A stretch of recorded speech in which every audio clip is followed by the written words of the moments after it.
sixth installment of Tape Talk. I'm Steele Chambers, and obviously switching it up a tad bit.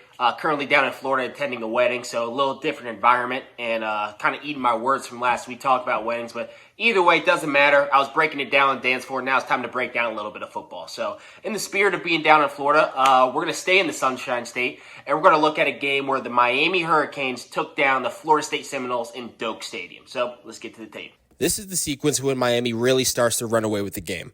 Miami's dropping back in a cover 3 look with the safety play in the middle of the field but leaning to the passing strength with 2 receivers.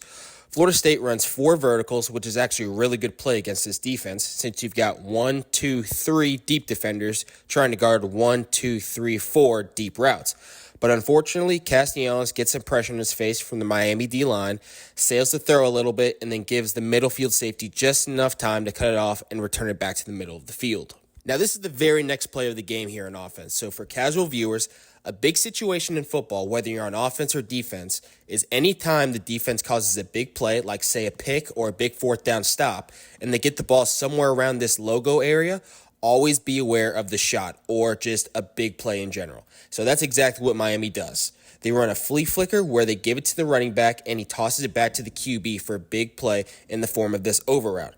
Florida State is running some form of cover 3, but it looks like their corner messes up a bit, and the run action brings up this hook player who usually helps on over routes. So the receiver steps on the deep safety's toes, runs over the hook player, and Beck connects with him for 6. Miami draws up another big play here on 4th down to extend their lead. Florida State decides to run a man-to-man defense, and Miami lines up in a bunch formation, so they're looking pretty. Man coverage versus bunch formations are a no bueno. All it does is create confusion and traffic, and that's exactly what happens here. Miami runs a trail route with the number 3 receiver. One guy runs a go route with an outside release. The other receiver runs an inside breaking route, and then the third receiver kind of just slowly gains width and then breaks inside to follow the first receiver's jet stream. Beck finds him settled down in the zone, then he just out-athletes the entire secondary and takes it to the house.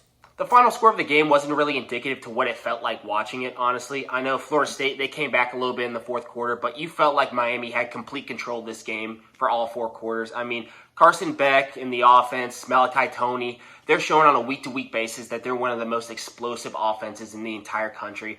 And then on defense, their D coordinator, Corey Heatherman, guys like Ruben Bain Jr., they're continuing to just show progress and progress and progress, flying around, making plays, turning the ball over. I mean, this is just one of the more complete teams you're going to see in the entire country. I mean, this is not a team I would want to see down the line. I mean, they've got the players, they've got the coaching. This is just a scary team and an obvious national championship contender. So it was a pretty good game overall, though. I mean, this entire weekend, you saw Penn State get taken down by UCLA in a crazy game. You saw a couple other great games here and there, but overall, it was just another solid week of ball. Sucks that I wasn't able to see all of it because I was out doing my thing on the dance floor. But either way, we got another great week of football coming up next week, so I'm excited for it. Come back for more breakdowns. So thank you very much.